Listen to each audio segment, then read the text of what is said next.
And this is Trekland, and we are live. A guest, the autobiography of Benjamin Sisko author Derek Tyler Attico.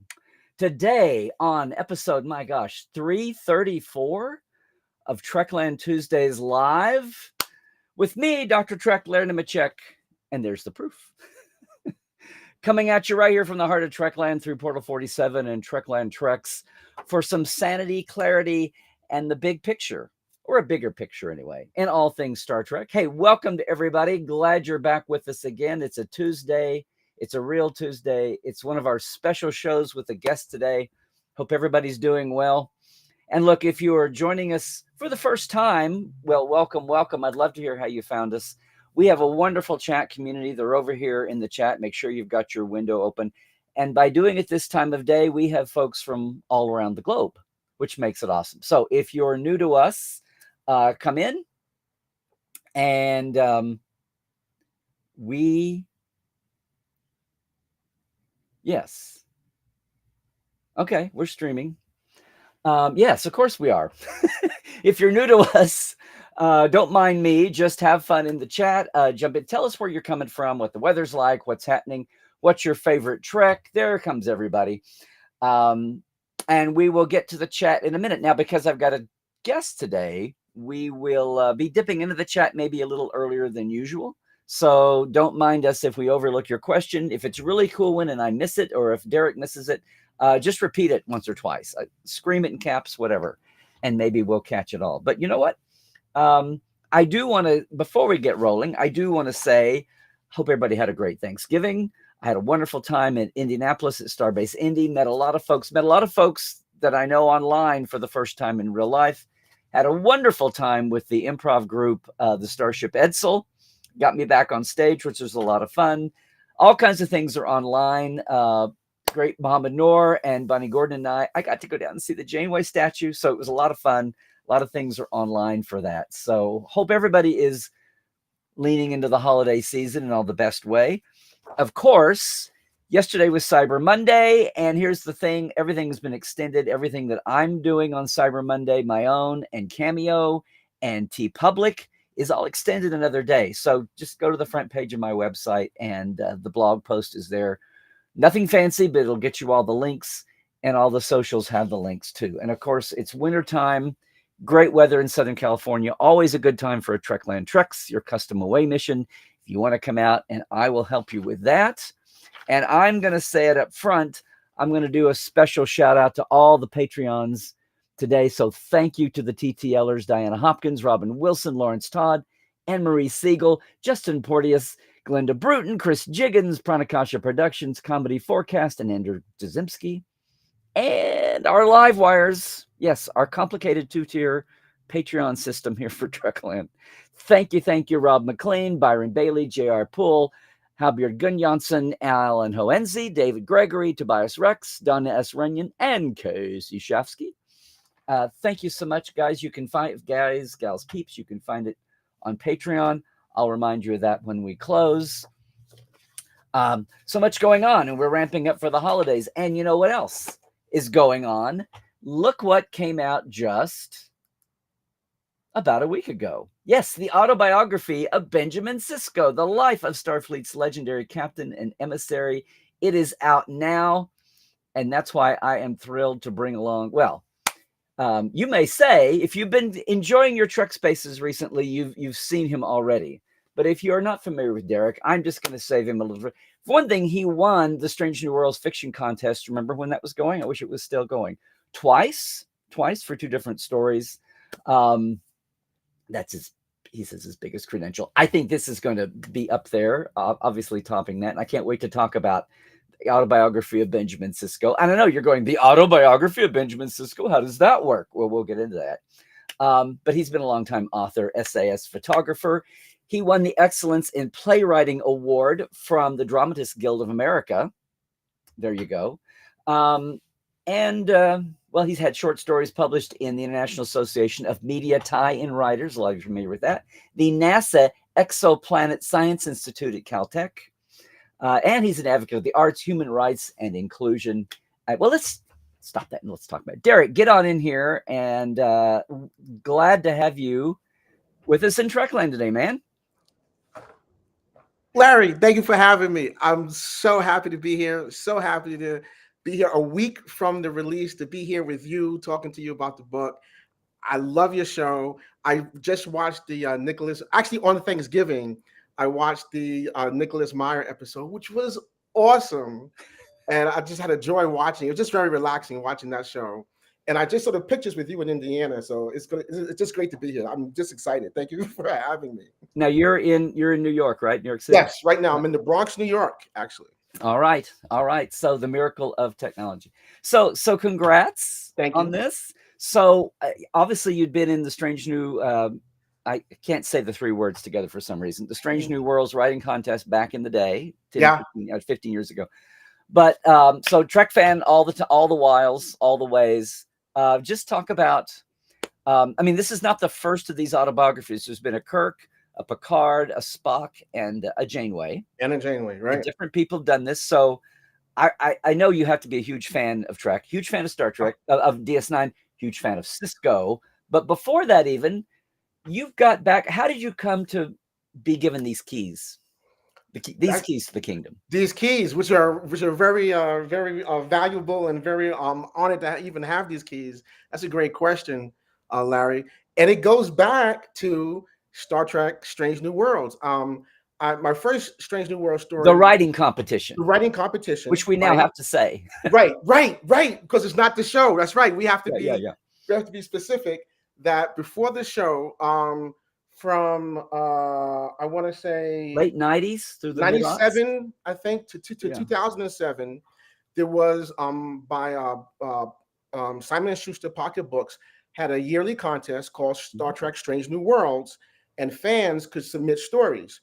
And then Dean Wesley Smith, who was the editor, he would pick, I believe, 10 to 12 stories, and of all the submissions, and those would get in.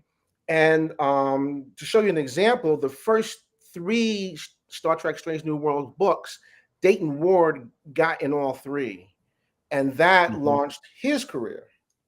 And I mean, it was both a way for Simon and Schuster to honor and legitimize fan fiction in a way, especially the upper crust of fan fiction, and also it was a great, like you said, it's a great training ground for bringing on new. It was kind of like the minor leagues of writing to populate the pros. Absolutely. And we're all better for having Dayton having submitted those stories, because Dayton Ward has been doing this I mean, for a long time, and he's phenomenal at it, and he's a great guy.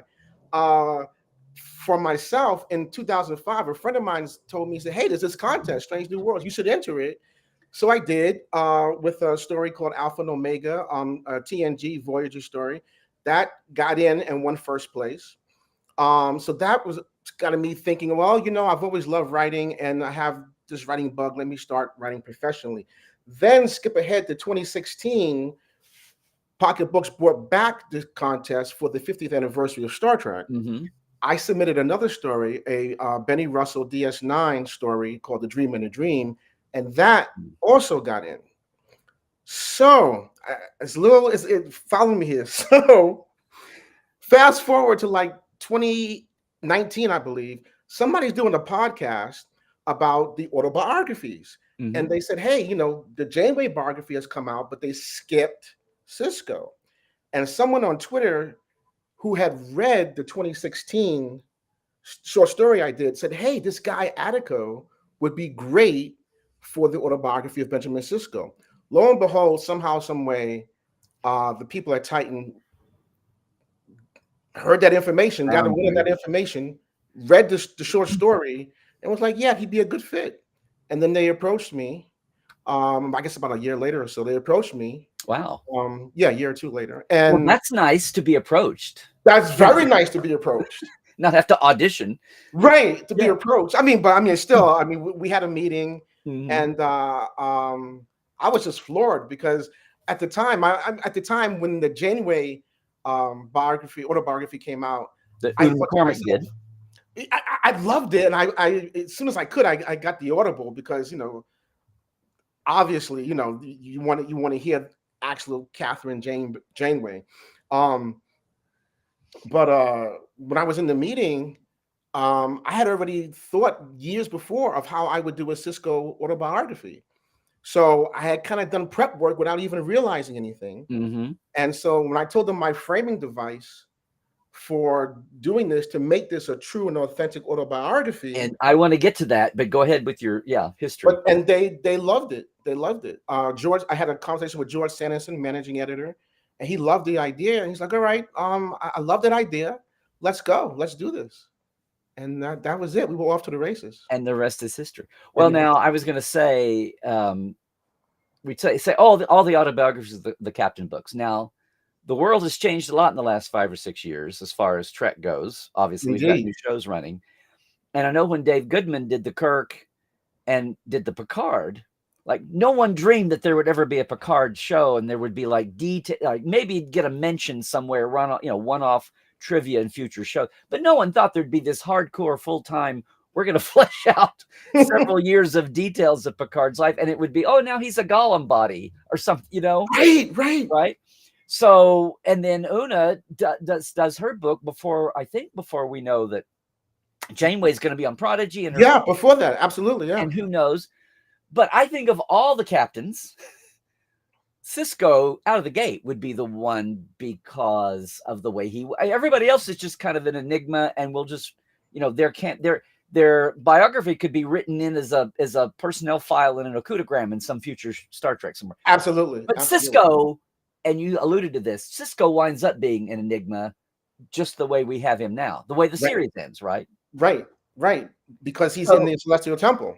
Right. So because what we find out he's part prophet, or however you phrase that, right? Right. Part prophet, right. But his birth was not what was exactly. So he has this whole enigma and the overlap of the what I'm going to say, the spiritual and the organic, right? Yes. The mainstream. So, which was totally bizarre for Star Trek to get into, much less one of the lead characters, much less candidate for captain. So, from what you just said, you'd carried around what you would do if ever given the chance. So, tell us, how you came up with it, because that's what you said. I guess, when you framed this, did you knock them over that you had this? Did they come in with a thought?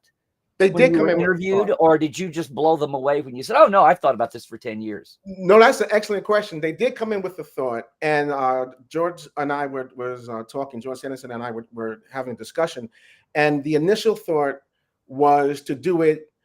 Jake in canon on the show talks about a book that he's written, and we actually see he discusses it in the episode "The Visitor" that he's written a book called Anselm. Mm-hmm. And it's a biography of Jake's, but it's also has elements about his father in it. And so the initial idea was to do that. And I think that's a great idea. I still think that book should be written. Mm-hmm. But my concern to George was that the other autobiographies, we heard the captains in their own words. And autobiography. Right, autobiography. And with my framing device, we could still do that. And we could still adhere to that, because Titan has done such wonderful work with the other four. I really didn't want them to be deviating from that in this one. I didn't feel it was a necessary need to. And from me figuring this out, even before I got the gig, I realized I'm very steeped in the classics. And I realized that in Greek mythology, the gods speak to humans all the time. They dialogue. I mean, Zeus, Apollo, they're always dialoguing with humans all the time. So once I started thinking along those lines, I'm like, well, it's not that far-fetched for Ben to be speaking from the Celestial Temple, from the wormhole. It's just how he does it, and then the why he would do it. And for me, the only why that it could be would be a father speaking to his son. That would be the only mandate. And when I told that to George, he's like, I like that, because then it becomes more of a message of a father to his son, and as a byproduct, it becomes an autobiography. Right. And then you can do and as you do kind of an envelope of Jake introducing this and explaining the story. Right. And basically, I don't want to give it away, but basically the conceit is the way we get first person Ben Sisko is there's an anomaly out of the wormhole, and there's basically, for lack of a better, like a data burst, A right? data burst, yeah. Yeah. That's It's not like exactly it's ongoing and it's Tuesday, and what will chapter 4 be? It's not right. that. It's like, come on, Right. Dad, come in, Dad, tell me the next chapter. It's not that. Right. It's Right. It's a data burst. That's exactly right. And we did talk about that too.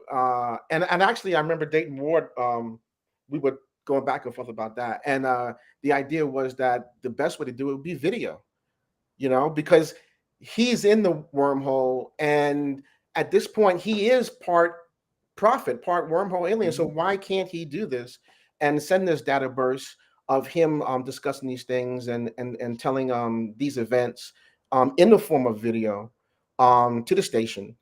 And then it's up to Jake to sort through it all, figure it all out, and then transcribe it. So it is his father's words in the book. right. But you can still chalk Jake up as the editor and the arranger and the Right. You can still so that way everything is satisfied. It is written by Jake Sisko. It is Benjamin Sisko's words, and then you can say, as a conceit, you can say it is edited by the author, Derek Talatico. So all the things that you have in the other autobiographies, you have in this one. So nothing deviates. We don't stray in any way. Can I just say real quick? Yes. It didn't hit me as I read it until just now. And I've read a couple of the chapters. I read your intros and a couple of chapters, so I haven't got all the way through. But I wanted to see how you got into it, and I can see the tone, and I'm gonna finish it. But what struck me just then when I couched it that way, the whole data, that's the conceit that Franz Joseph set up for the original tech manual. Oh, did you think about that? No one remembers this. That's right. In the beginning, the way Franz Joseph explains how we have all this 23rd century knowledge is that it was that in the Omaha Air Base tapes from Tomorrow's Yesterday, the original yes, tapes that were recorded that weren't taken back, and we had a leak of 23rd century. And so there's a letter at the beginning from the military, and anyway, they set up a little joke that, oh, look, we found this material stuck away in a corner of our data banks, and it's published, and it's like interrupted transmission and all. Wow. Wow. Well, so totally different level, time, experience, but the fact that we had this data burst from a source we would never ordinarily, be privileged to. Anyway, that just struck me as that's fantastic. Some nice DNA, nice homage there. If that wasn't absolutely, and I wasn't really aware of that. I wonder if I have read that. I've read so much information about. Are you Benny Rustling somehow the original tech manual?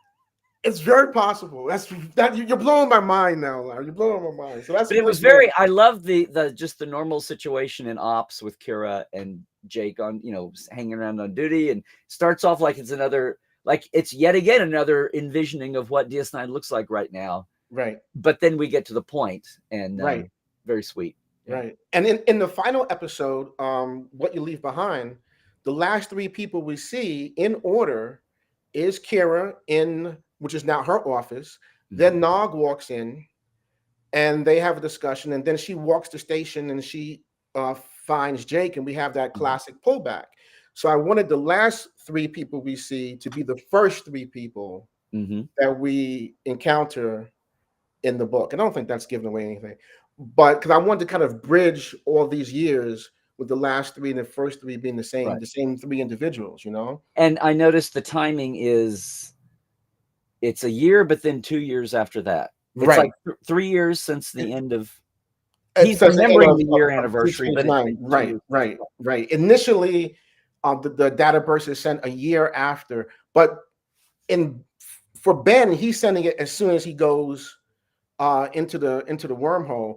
But because he's still figuring out time and everything, it doesn't get there until a year later, and then it takes 2 years for Jake to sort through all the material, and kind of reluctantly, Jake publishes it because there's so much stuff going on about Sisko sightings and stuff like that.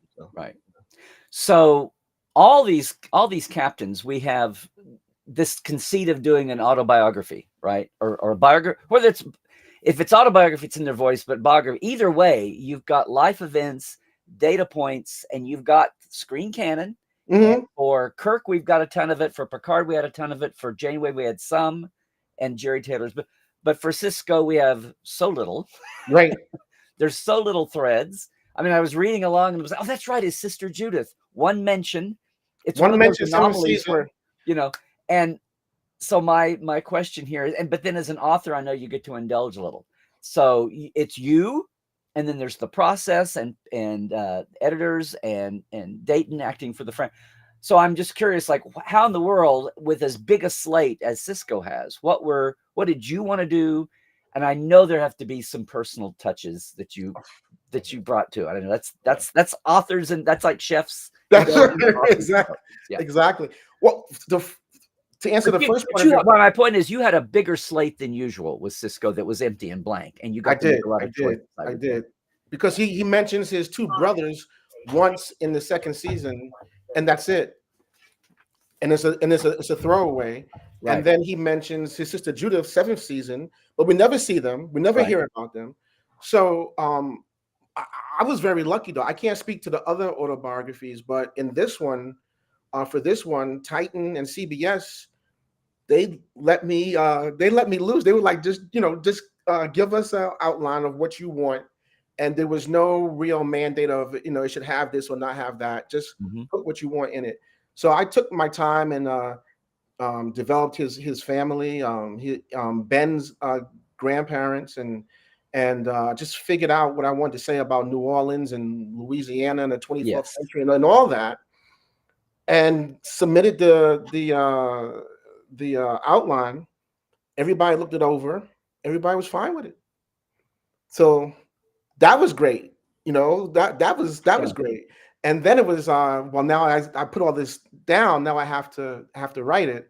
As for personal touches, oh, absolutely. There's several.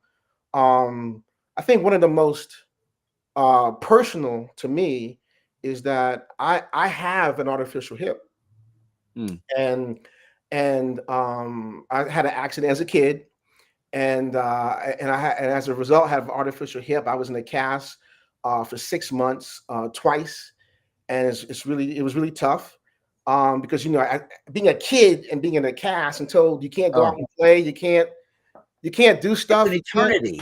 Right. Patience and the eternity of waiting. Right. It's like a sentence, and you have to. And I was like, there's the thing, which of course is that as a writer we have to have objectivity. And this was a moment where I said, even though these things have happened to me, I think giving some of these things to Ben would be really great for his character and show the growth of the individual. So I did that. I didn't make it like a one-to-one, like the same thing that happens to me happens to him, but he has something that happens to him. And as a result, he is also hospitalized.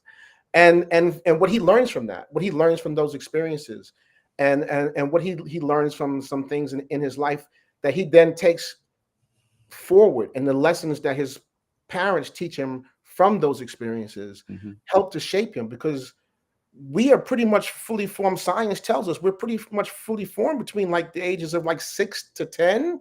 That's pretty much who we're going to be, then of course the trappings of teenage and adulthood, but a lot of who we are is formed in that period. So I really pay attention to that period in the book. Yeah. Well, I, as an author, first of all, as a fan, coming at this as a fan, I noticed things like, well, for instance, we're talking about you're in New York. Do you have a tie? Did you spend time or grow up or have family from New Orleans?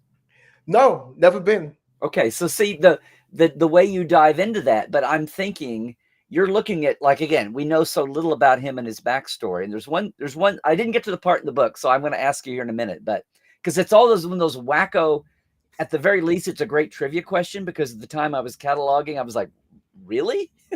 So I'm going to ask you in a minute, but you really weigh into New Orleans. And I'm thinking, aside from just as a grounding for him and the family, just canon points coming out of, everybody looks at, it's cool to have Joseph Sisko and Sisko's restaurant and all that, but people stand back and go, wait a minute, replication and modern era, and You know, what does somebody actually wait tables at the, you know, it's like, how does the Right. labor and, you Right. know, in our post-scarcity economy, and the way you set that up is a little bit the way just seeing people cook on board the ships. It's like, yeah, we've got replicators, but people want to keep real life cooking alive. It's like a hobby and art form.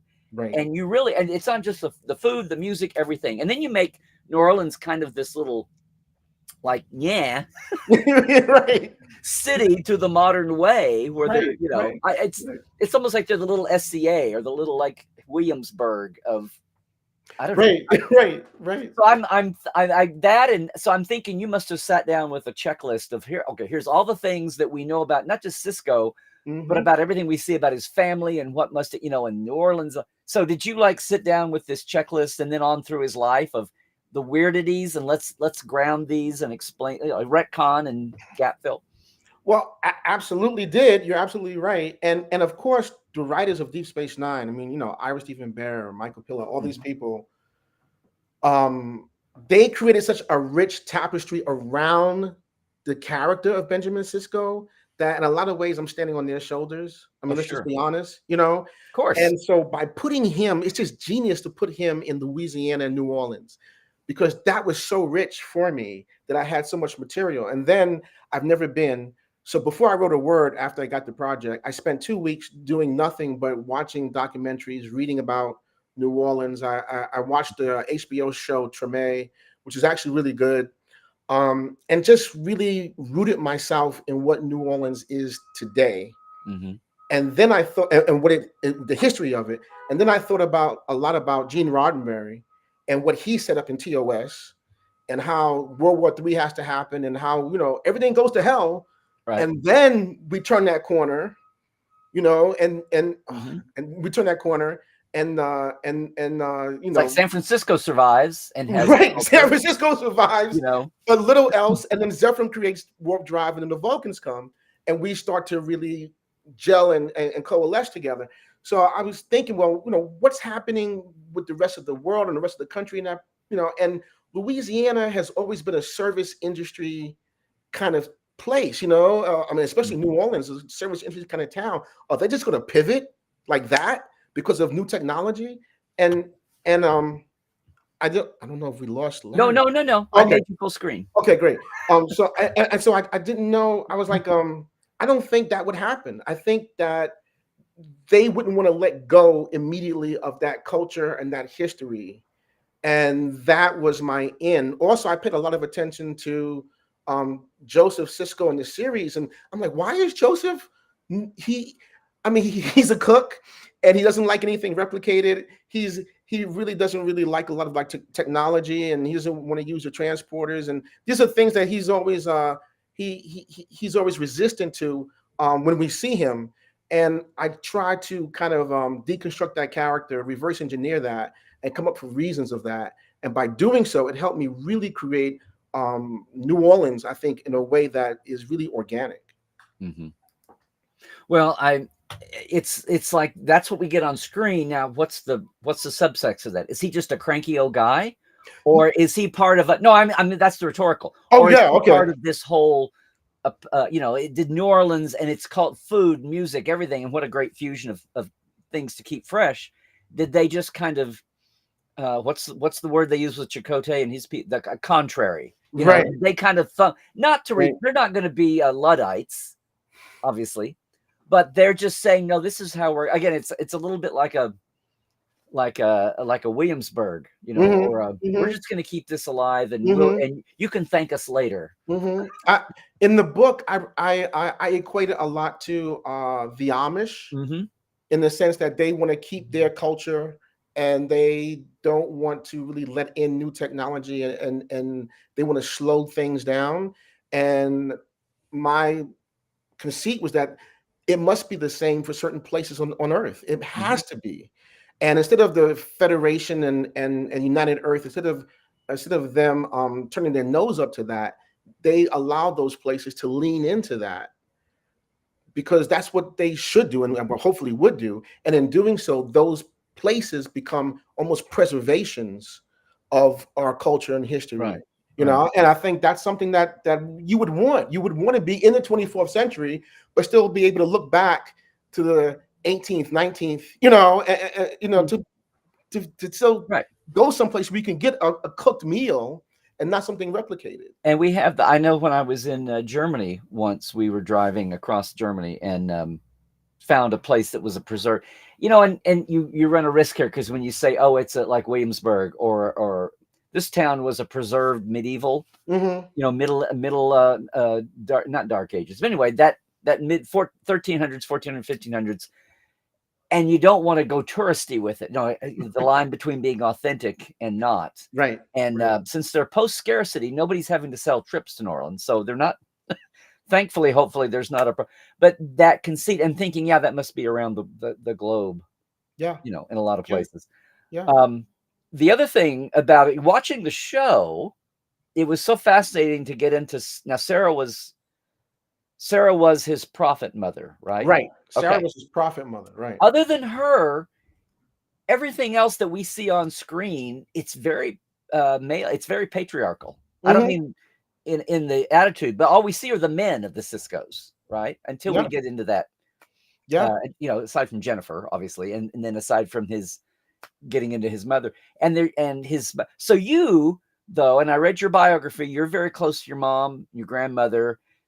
Just what I read the first few chapters, it's not like it goes the other way, but there's a lot of the women in the Sisko's life, in Sisko's life and the Sisko family. And it's like you're filling in that gap big time in that gap. So tell me what, because then along the way you're naming the other brothers, and you're naming his Sisko, Joseph's second wife that raised him.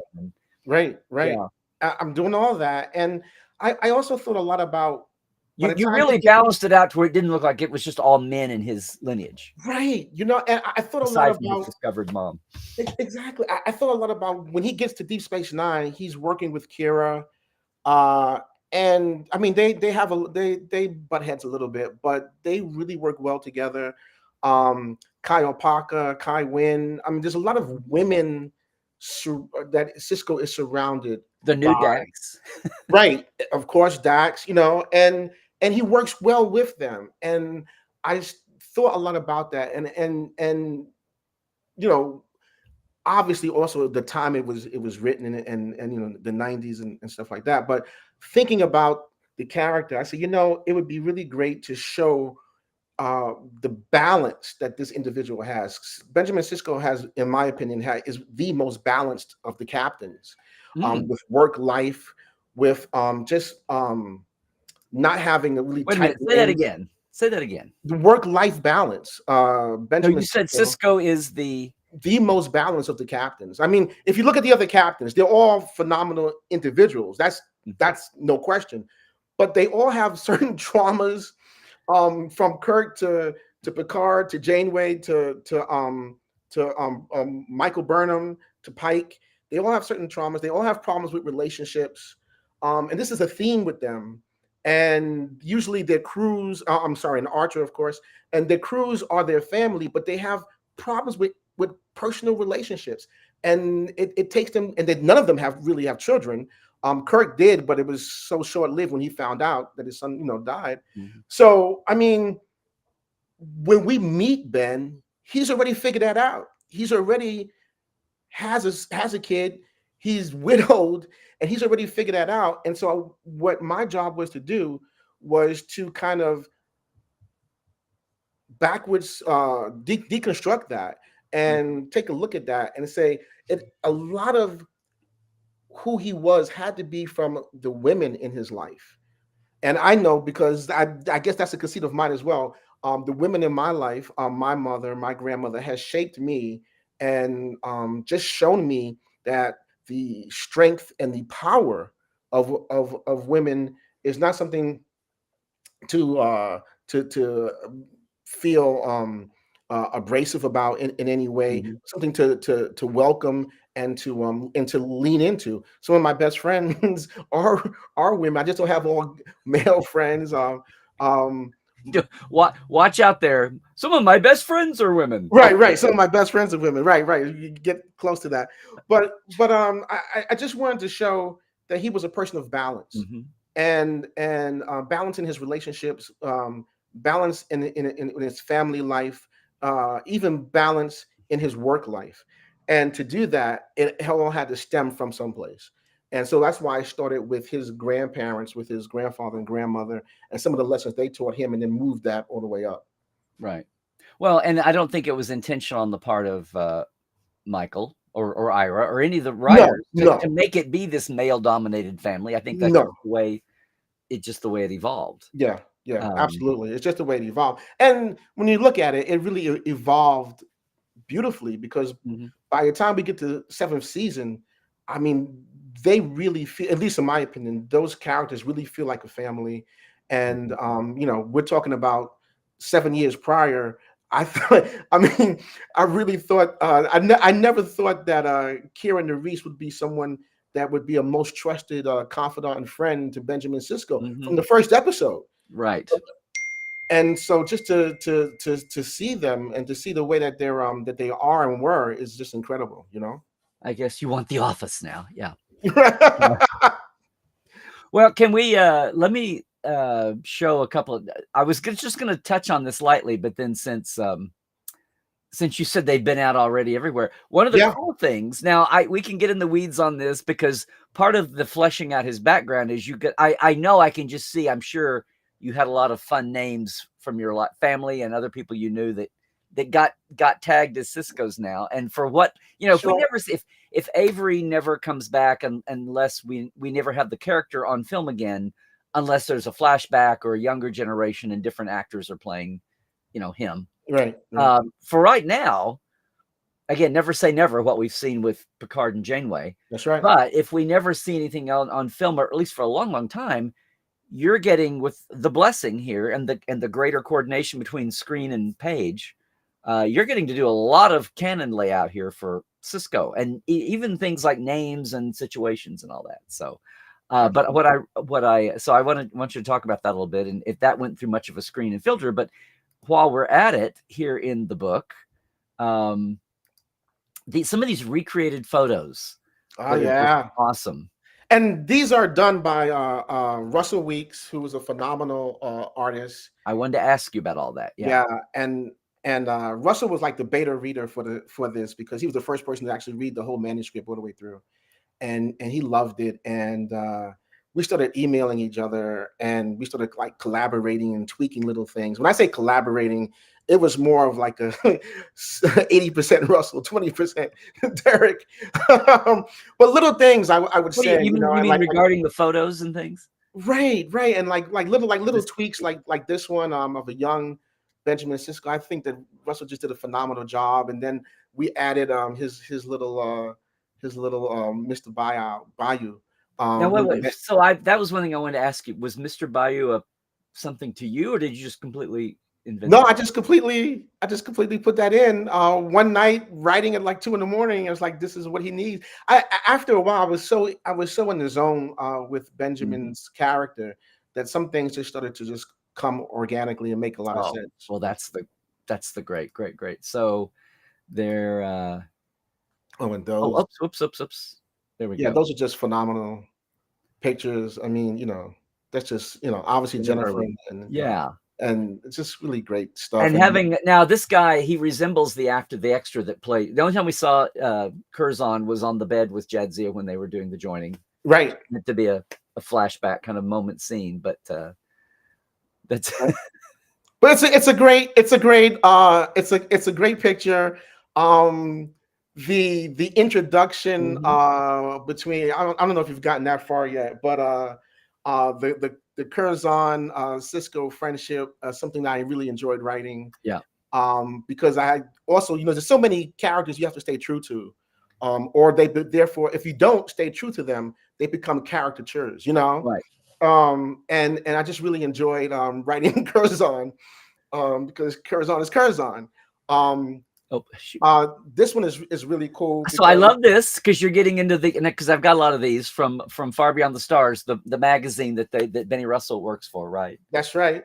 And and the conceit of using all the little Star Trek in-joke Easter eggs as the authors and stories on the covers. Yeah, 50s pulp. Very meta. In the 2016 story that I wrote for Benny Russell. He's writing his last Deep Space Nine story, and it's called Deep Space Nine Epilogue. And so that's a scene from that story. Okay, because I was a little surprised when I saw Ben. So I was going to ask you what. Yeah. So you could read that story, and it will line up right with this. And we talked about that too. We're like, well, why not? Let's do that. Let's go ahead and do it. So go for it. What's one of the unique things? And this was cool collection. We saw Picard's doodads preserved, right? Right. Yeah, this was all Russell. This was a great idea of Russell's, and it was just beautiful. Just fun. Just now, does this play into any part of the story, or is this just it does? It does. Okay. There are elements of things in here which I won't reveal. Well, okay, let me clarify what I mean. Obviously, Sisko's baseball is part of his story, but I mean the fact that there's a collection of his keepsakes together. Is that okay? Yes. Okay, very cool though, and the little kid's card here. This is awesome because we never saw Cassidy and Ben's. Was it even? Now I'm sitting here. They didn't know it was a girl, did they? They didn't know it was a girl. So okay. I went and made it a girl. I just thought it was a really. I was thinking, should it be a girl? Should it be a boy? In the 2016 story I wrote, it was a boy in that story. And it was for specific reasons. Oh, and in this one, because Ben's mother, not his prophet mother, but the second woman that Joseph marries, her name is Elizabeth, and so this little girl's name is Sarah Beth, which is a great name because it's exactly, and it just fit, so. And then the second, her middle name is Jadzia, which of course, and her middle name is Jadzia, and she has the Mr. Bio same one, handed down. Okay, which we thought was fun. That's these are just awesome. And then this one was very cool too. Yeah.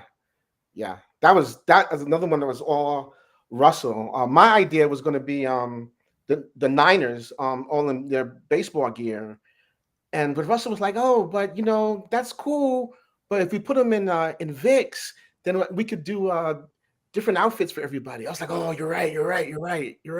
So there you go. So how are these? So like this one, this is our characters. So we've got the actors' faces. Is it just digitally find them costumes and created it? I couldn't tell you about the magic that Russell does. I mean, it's just great work. So you'd have to speak to him. He just does great work. We were blown away because these other ones, it looks like he's assembled models to fit. Yeah.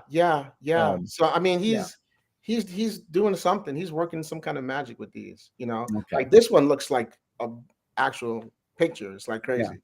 So there was what I didn't get it. There was one more where you have the Joseph and what's his the family. Yeah, the family picture. Right? Somehow I didn't get it, but you've got Judith and young Ben and the two boys, and David and Elias, his brothers, his twin brothers. Yeah. Okay. Yeah. Okay. I'm gonna come back here. You want to jump in now? I think people have actually started to have actual questions. So guys, I'm gonna back scroll a little bit, but I'm gonna look for real questions. Let's see. Because I did start to see some popping in.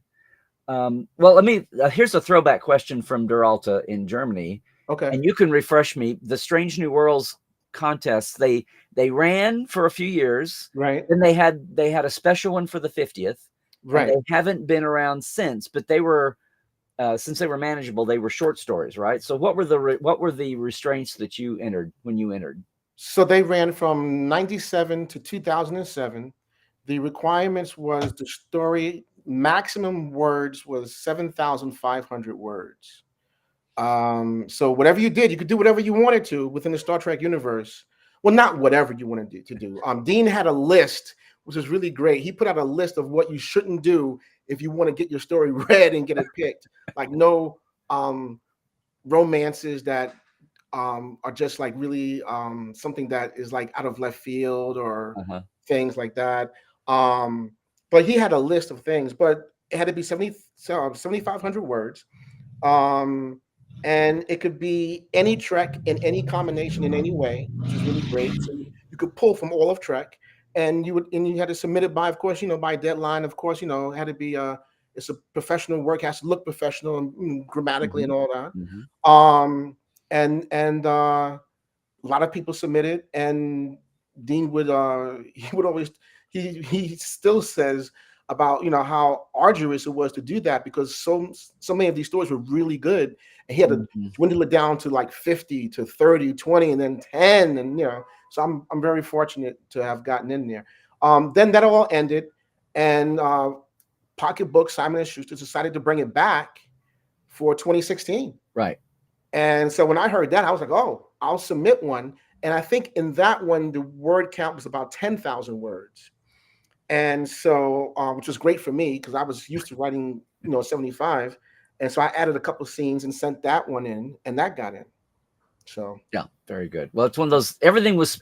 People just went bonkers for the 50th on all fronts, right, and right. But they're not doing it anymore, unfortunately. right. Um, Maybe it'll come back in some fashion at some point. That would be great because it, Maybe it for the launched the hundredth. careers of a lot of people. Hopefully, we'll fill the 100. So, and let me. So here's Mona. Hi again, Mona. Just saw her at Indy. What's the best way to pray? Is just getting it at Amazon okay, or is there a best way to get it for? Uh, yeah. I mean, of course, you could just purchase it at an Amazon. Um, if you see me at a con, that's great because then you can actually give me the cash directly. I will sign whatever you want on it. Because if you get it from Amazon, that is fantastic. But then you won't, of course, get my signature. Right. Right. What Um, what do you have some lined up coming up I that you do. I am going to be at WinterCon, which is here in New York. I'm going to be there next Saturday and Sunday, December 2nd and 3rd. And then after that, I will most likely be at the Farpoint convention. And I'm not too sure. February ish? That's in February. That's Right. right. That's in February. Thank you, Larry. That's in February. And then after that, I'm not sure what else I got going on. I know I'm going to also do Shore Leave, which is a really big Star Hmm. Trek convention. Especially And for the that's authors. right, especially for the Mhm. authors. And that's in July. And I think I'll be doing one or two in between there. But I would just say reach out to me on social media. My social media handle is Attico, Dattico, or just search for Derek Attico and just reach out to me, and I'll tell you like where I'm going to be and what I'm going to be doing, and that way you can find out, if you're going to be in the area to get a book or get a signature signed for me. Right. Um, And thank you for the question. well, Duralta, I think this is Duralta says, how adhered to the now canon is the autobiography? It's more a question of, can I have some more canon points? Because Well, although that's a blessing, but I mean, and part of it's like I said, it's like Sisko is the least detailed backgrounded captain that we have. absolutely. And I wrote it in such a way so that whoever, producers and whoever wants to take a look at it, there's a lot of material they can use if they want to continue the Cisco storyline. There's a lot in there that can be used for future Cisco stories and future Deep Space Nine stories. And that's the one I think thing that I had that was very fortunate. Maybe that the other writers of the other biographies didn't have, is because I wrote that with that in mind. I created it with that in mind. Mhm. And some of the other authors, they, like you said before, they were writing this not knowing there was going to be a Prodigy or a Picard or anything like that. And I kind of intended that this material should be able to hold up, not only hold up 30 years from now, but could be used and utilized for something in Star Trek on film, Right. hopefully. I well, this is one thing I wanted to ask you anyway. So as you work with your editor, George. George Sanderson, yes. Yes, George. So your editor was primary, and then you had Dayton for kind of Star Trek franchise. But did it go beyond that? Did you have either people you sought out, or was there other stops in the approval process? People not so much looking at your story, but going, "Do we really want to establish this?" Or did you really just get a generic blank check that I got most? a pretty much a blank check. I did have a great conversation with Una McCormack. Mhm. Um, we had a like at the onset. We had a great conversation. Una did Janeway's bar. You know what? I think, did Una win the Strange New Worlds contest herself and get in I that don't way? know. That's a good Something question. vague, because we used to highlight them every year in Communicator. Right. All the winners. Right. I I might be don't know. wrong, but something tells me maybe she came to Star Maybe. Trek writing through the contest too. I don't know, because quite a few of us have, Right. but she and I had a really great conversation, and I was telling her my overall outline and ideas for it, and she's like, "Oh, that's really good, and this is really good, and yeah, I think this is great." And it was just really great being able to talk to someone that had done it. This is also my first novel, which is a Oh. little crazy, right? Which is a little crazy. So I was really concerned first and foremost about landing it and getting it right for Mhm. the franchise and for the fans. But also, it's my first novel, so I wanted it to be something that could stand the test of time. Oh, sure. You want it to be on the shelves in 10 years and not people go, well, that was a piece of, yeah. Right? Exactly. Now, see, it's interesting because, of course, it's a novel because you've got a through line and you've got a. I'm sitting here thinking of it as nonfiction, Right. because you're cataloging his life from the data points. But which is great, though. You've got to write the stories, and you've got to have characters and events and scenes that flow, and an arc or two or three, which is great. And Dayton was great. Dayton had a few questions about some of the things that he was like, "That's an interesting choice," or "That's an interesting character that you want to bring back." And so we would have a conversation about it. And I was like, "Oh, this is a perfect opportunity for this character to bring back this character." And he was like, "Does the timeline align?" I'm like, "Yeah, it does." He was like, "Oh yeah, you're right, it does." Okay, I'm going to say the character. I was going to say, you're going to tell us, or is that going to be okay? Well, no, it's such a reveal. Okay, it's something that you wouldn't expect in the given timeline. You would not expect, but I will say that the name of the chapter is Renegade, and that won't really give away anything. But when you see this character, it's like a lot of people were like, "What? This character?" So I am an expert writing Star Trek, so I know all of Trek. And so I just started to think about where I could pull from, specifically like early next gen, and there's a lot of material to mine from. And the same way Lower Decks does. Exactly. There's about 50 to 100 Easter eggs in this book, and I touch on every series in the book, including Strange New Worlds, including Lower Decks, including Discovery. Everybody gets a little love in this book, including Prodigy. Well, I guess yeah. You count Janeway and Chakotay. Yeah, because I mean, if I have if I mention Janeway, then that's kind of like a twofer, right? But yeah, I do. You could say even Prodigy is not necessarily referenced, but through Janeway and maybe one or two other characters. I'm just looking here for Oh, here's one for Duralta. Let me ask you mine though first. Okay. And it was one of the quirky things, although it plays into a really funny. It totally comes up because it's one of the memorable episodes, but it's a little factoid that gets wiped away. Do you have a mention or a scenario somewhere where he's during his academy years where he's the captain of the wrestling team? No. Well, no. I mentioned it. It.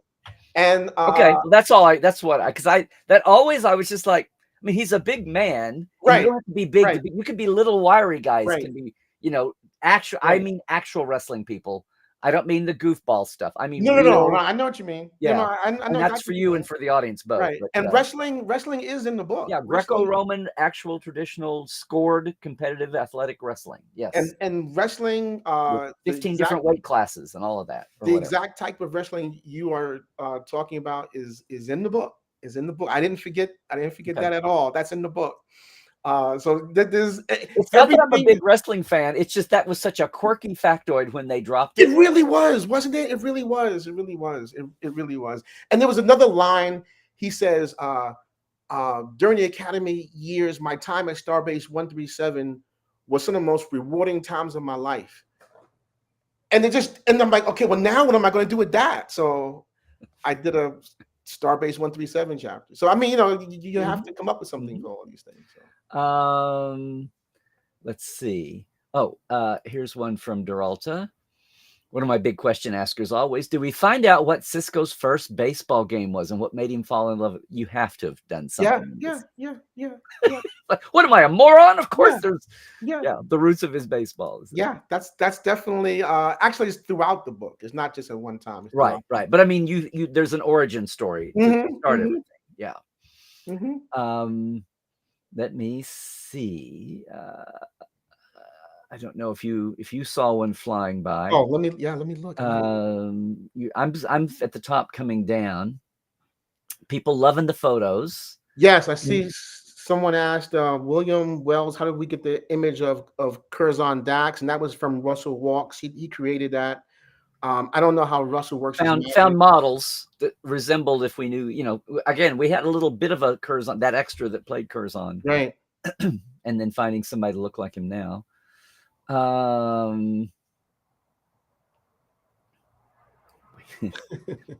Is there another one of these you'd like to do, or is this like kind of your magnum opus and you're done? I actually do have another autobiography that I would like to do. We'll see if and it's not what people are maybe are thinking. Like people would think, oh well, maybe you want to do Archer or Burnham or Pike, and the answer, of course, would be yes. I mean, we're saying no, yes, but there's someone else that I would like to do that I think would be interesting to do. And we'll see. I don't know if I'll have the opportunity. You got to somebody. You got the Christian middle name Jadzia Sniffle. I mean, but I have to do that, right? I had to do that. I mean, it just felt right. A lot of this book is honestly was emotional for me to write, and hopefully that translated to when people read it. Hopefully.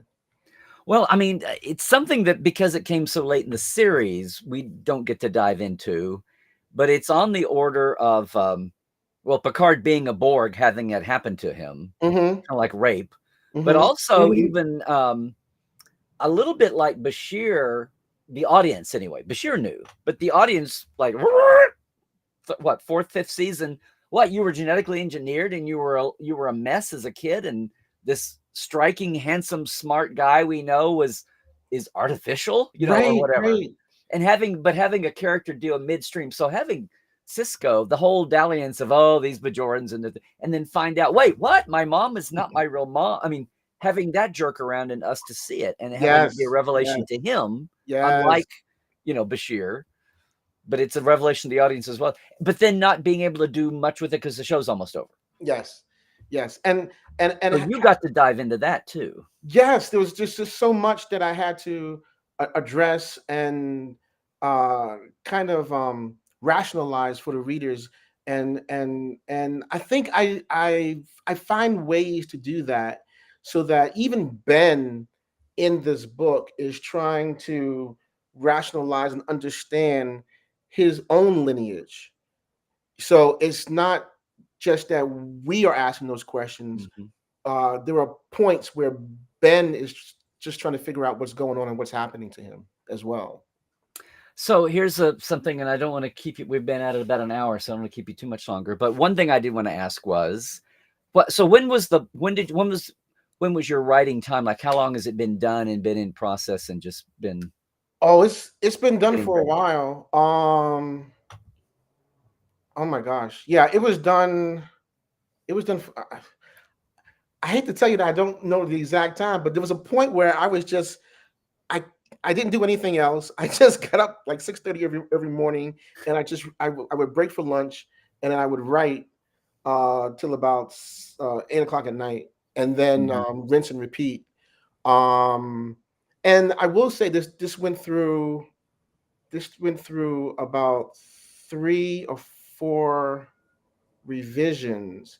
But when I say revisions, it wasn't the entire manuscript. Like there were some scenes that George would give me fantastic notes, and he'd be like, "Oh, well, you could play up this scene more, or there's a little too much. You're really swinging for the rafters in this scene. Pull this back a little, that kind of thing." Some blue pages, some yellow pages, some pink pages. Right. But like a script. Right.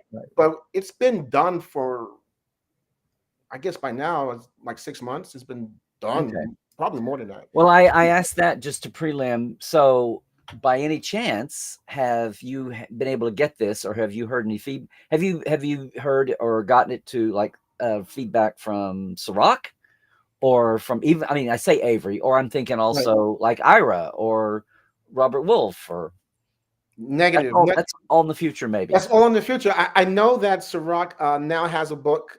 He now has one, so that's great.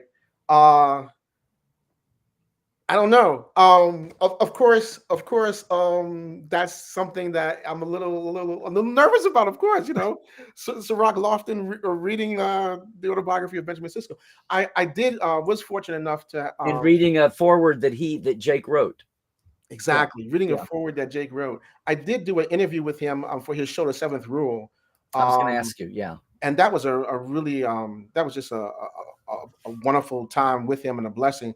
And that was right when I was in the middle of like actually writing. I mean, it was like I was Oh, yeah, okay. I think at that point I was maybe 50% done with the books. I was in the middle of stuff, and of course I couldn't say anything to Well, anyone. I don't think anybody has to twist anybody's. I think they'll be calling to have you on now. If that hasn't, I can't believe they wouldn't have you, because if there's one thing Sirach would love to talk about, it was It talk would about be yeah. right. It would be this, So I'm excited to have that conversation and to see what he thinks about it. And he asked some really, really challenging questions in the interview, which made me really think a lot about everything That's that I did, And I was really happy that the questions he was asking were things I had already thought about and had put into the outline and was now good. writing, Did he come up with anything that made you rethink or something new and shape something new? No, but he did touch on a lot of what I had already planned. So Mhm. that, in a way, without him knowing, it was like I knew I was on the right track, if that Right, makes right. sense, Yeah. Awesome. And tell us, people are talking about the illustrator, the photographer that did the photography and the CGI manipulation things. Who was your His name is Russell Walks, mhm. and you can find him on Twitter or X. You can find him on Facebook as well. But I think maybe like Twitter is where Russell is a lot more lately. Russell Walks, I forget how he spells it. Russell Walks, Walks. Okay. And just look for Pretty him. standard spellings. Okay. Yeah, and he does a lot of Star Wars art as well. And he's done the work for. I know he did the work for the Janeway autobiography as Oh, well. okay. Okay. Yeah, The whole yeah, science of recreating yeah. old pictures of If you de-aging can't and find finding. him, just look at my feed because I talk about him, and so you'll find him Nice. through me. Right. Well, it's been out. Have you had has it been, good? I can't imagine not, because I've loved what I've read so far. Thank you. But has it been good reaction? It's been a very good reaction so far. I'm very happy. I don't know. I just want to do justice Mm. to this franchise. That's my main concern. Mhm. Forget me. That's first and foremost, and then to the fans, and then me. And that's really being honest. So it's doing well. It was number 1 for Mm. 4 days in biographical fiction on Amazon in new Awesome. releases. In new Uh-huh. releases. So I'm very thankful for that. Um, someone sent me an email. They were reading it and they wrote a song about Benjamin from reading that, and they sent that. So Wow. I'm starting to get really, really beautiful emails from fans. One lady said that her father isn't around, but she used to watch it with him, watch Deep Space Mhm. Nine with him, and she read the entire book in 4 hours, and it felt like her father was there with her. Oh, yeah. And what else do I need? I mean, Yes. Yeah. you know, Love those. yeah. So I was going to say a minute ago, we were talking about where you're going to be signing and all that. I hope we can somehow maybe get you out to Vegas somehow. right. That's something that I've never done, and I really want to do. Oh, yeah. I Always really, good to have your first Trek Vegas be the one where your book is out and people are raving about it. That'd be a nice. a nice So starter. yeah, so A nice, I will actually nice talk to you about the bookie best way to visit. do that. 'Cause I want to do that. I want to go and just absorb that like everybody else, but also to go to discuss the book. Yeah. That'd be Well, great. Anne Marie's on her time. So seventh, far be it from me to be the one to come up with the idea that you should be a guest on Seventh Rule, but I'll take it then. If come on, guy, come on, Ryan, come on, Sorock. If I have to be the one to bring it up, my gosh, I don't think so. I think that's in the cards. I think it's in the cards somewhere. Right, isn't it? That's an episode. Well, what and I need to let you go, but what's what was either the toughest part of this book or what is the part of the book that made you the giddiest? Like, I can't wait for people to see this. The toughest part, there's a few parts that are really, really challenging. Creating his family was really challenging because I wanted to get it right, and I learned long ago not to BS myself. You know, I'm very lucky. I took 2 years of writing for comics from Dennis O'Neil, and he taught a lot about writing, not just about comics. And I paid for it the first year. The second year, he just let me audit the class and just go. And I would bug him every, my hand was real all the time. And so he just taught a lot. And there's a point where you just listen to yourself and you find, when you're BSing yourself, or when something feels right. So it took me a while to get his family right. Figuring out their occupations, figuring out Joseph, figuring out all that stuff. That was really challenging. After that, I think the most giddy was there's a scene I wrote like 3 a.m. I was dead tired. And I was like, I'm just going to write this scene. And it's kind of humorous. It's I won't say the scene, but it's with a character named Ralph.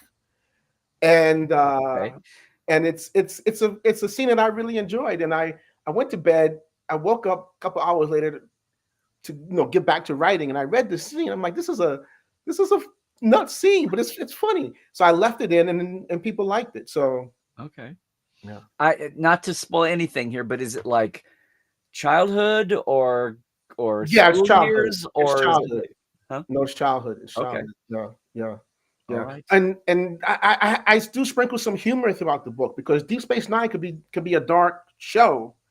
So there are places that I injected humor, because we need that. We need that. You don't want something that's just dark throughout, 200 plus pages of darkness.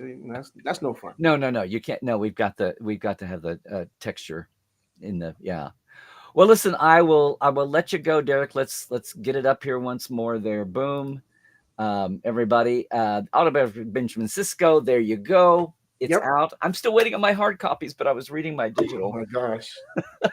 Oh my gosh. Yeah, we definitely have to get you a hard copy. They're working on it. But but congratulations, man. There we go. Thank you so much. Thank you so much. Thanks for coming on today, and good luck. And I don't think we've crossed paths in the past. No, not virtually, yes, but not in flesh and blood. IRL. And we'll need to do that. Maybe Vegas may be the opportunity. That would be great. If someone would finally have me come East Coast, maybe that too. But anyway, absolutely. But thanks a lot, man, for coming. I think we pretty much got through all the upfront questions. So I think so. Let me make one more quick pass here. Yeah. I think somebody was asking. We did start the Attico to Vegas campaign apparently here. Well, that's great. Very good. Is this so they're talking about your interview on Sci-Fi System. Is this the first time you've done an interview since it's been out and you can just talk about it? No, I've done 2 others. Okay. So this is actually the third, but this is a lot of fun because now I can just talk about it. That's what I mean. Since it's been out and you're free to talk. I'm free to talk. Otherwise, when you have an NDA, you can't, you can't. No, I'm saying this is the first time since it's been out that you're free. No, I've done 2 since. I've already done 2. Okay. So you are actually the third, but they're all fun. This is a lot of fun to be able to just talk about it. Is so freeing for me. I've been holding back for so long. Yeah. and to talk to you about this, you're Star Trek royalty, man. It's So I mean, no, you're Star Trek royalty. I have no illusion of that. You are, and it's great to be able to talk to you about it. So well, it's good to talk. So when I start reading, I said I've only had a couple of chapters, and I was, but not just that, but like knowing how the licensing system works and knowing the world of today versus the 90s, and knowing Sisko versus the other characters, and just knowing where that is in the lay of the Star Trek landscape as a franchise. And but you had an awesome new car here that they gave you the keys to. I so did. And I didn't crash the car. you did not crash the car at all. Anyway, everybody's thanking you, Derek. Thank you so much for joining us. Thank you, everyone. Thank you so much. And I look forward to, and we will have that real life crossing at some point. Yes, sir. Okay, man. It'll be a lot of fun. And Best thank you for having me. Sure thing. All right, everybody. I am tempted just to say let's just end things there. I don't think anybody's got anything big time for me. Again, hope everybody had a good day. Thanks so much again to Derek for coming on and talking and letting me share the photos, although as he said, they're already out everywhere anyway. There is another one of the young Ben Sisko's family with all of them there. All three of his siblings now that we've gotten to the point where when there was mention of brothers plural, we've kind of settled on, Derek's kind of settled on the fact that there's two brothers and Judith that we got named. So all those little one-off mentions in Sisko's life are not only now fleshed out, but they're given backstories, and we see it play out the way this book works. And as much as I hate to say, looks like we may never see Sisko embodied on film, at least through Avery Brooks' portrayal. And who knows, the way Star Trek is and its longevity, at some point we get a flashback or a young Avery or a young Ben Sisko that, or, maybe we get a young one played by a younger actor or something. Or we even see him animated in one of the animateds, bizarrely, and lifting dialogue out as the way Prodigy did with characters. Who knows? But for right now, this has just been an awesome addition to the canon, and it's passed muster with the franchise gatekeepers of the moment, and it's pretty awesome. I was really pulled in, and again, Sisko is the most enigmatic of all the lead captains for all these various reasons, and the thing that's so open-ended about being a blank slate is the thing can be the most daunting. But yay, Derek's attacked it and filled the bill, I would say. And I can't wait to finish reading and enjoying everything about it. So there's that. I don't think unless somebody's got something major for today, I think we're going to end up into the chat as we know it. But I will just say once again, I don't have a cute graphic, but just to say Cyber Monday things. So all of our TeePublic, not just t-shirts, but mugs and bumper stickers and the computer covers, like the Trekland Treks back there is a computer, and of course the hashtag stack. It was thrilling to see Mona. I know you're in the audience. It was thrilling to see Mona at Starbase Indy with a hashtag t-shirt. And a lot of folks supporting that way. That's all another TeePublic. In fact, everything on TeePublic, not just me, is still on the Cyber Monday huge 40% off sale today. And then I know it's a big secret, but I actually do cameo videos. So if you want something from me, if you got something in mind, greetings or birthday or holiday or anything, or you want something from Dr. McCoy, anything, whatever you'd like me to do, that's on Cameo, and that's on big sale today. I think 20% off. And then of course I've got our Portal 47 Cyber Day special, which is like 25% off a year of Portal, and a huge discount on it. When you do that, you get some other bonus things, including a huge discount on the Trekland Trek. So check that out if you want to go big with a gift for you or somebody else. That's going to do it for us, guys. I'm just going to say, again, thanks to our Patreon folk. Can I do this way? I sure can. And if you're wondering what I mean, I have a simple Patreon. It's at patreon.com/TreklandLive. Just $5, $10. That's up there. And of course, this week, it's Tuesday. We're in season 11, and it's another Trek Files is up. this week with a brand new guest to the show, my old friend and longtime colleague, Tim Gaskell. From licensing days, he was an approver back for a short time on the Communicator, but mostly one of my colleagues on the original StarTrek.com when it was news-based here in LA. He's our guest this week, and we're looking at when fan passions and the legalities of licensing and what you can and can't do, collide. Only we're looking at it from 1968, which was a lot of fun. So that's up already. And some great Trek files are coming your way too. I can't wait. We're coming up on a big anniversary in the Trek files, so I can't wait to share that with you too. And of course, give yourself a gift, give somebody else a gift, get everybody to LA over the winter if you're traveling, or next spring, whenever, and set up an away team mission. 4 location sites in a day with me being your guide, treklandtreks.com. You can read all about that too. And again, there's kind of a deal on that if you jump into Portal 47 this week. Did I get everybody? I think I did. So yeah, I'm still Larry Nemecek on X, Twitter for now. Larry Nemecek's Trekland. Like and subscribe us on the YouTube. And hey, if you are watching later on YouTube, you're getting kind of an extended show today because of Derek's interview. This was done live on Tuesday afternoon at 1 Pacific, 4 Eastern, 9 UK time, 10 Central Europe. You can join us anytime, be part of the commentary there. And yeah, please, Instagram too is also fun. Facebook, sure. But subscribe and like and share us there on ring the bell, do all the things on YouTube.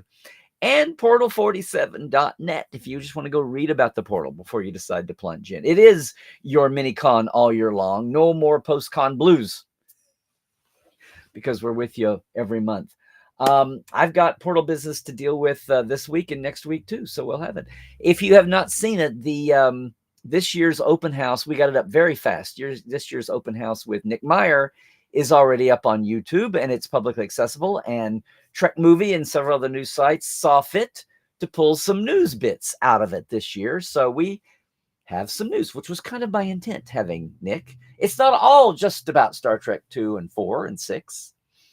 But aside from the Con miniseries, maybe you've read about this, I actually finally got to talk to him about his Discovery experience, such as it was. So that's all in there too. So look at that. Another good excuse to subscribe to the YouTube channel, gang. So that's going to do it for us today on another special guest day. So love having everybody with us today. Yeah. So until next week, until we cross paths again, gang, stay healthy, would you please? Do all the things. And yes, stay woke. Check the sources. It's flying thick and fast out there. And trek well, everybody.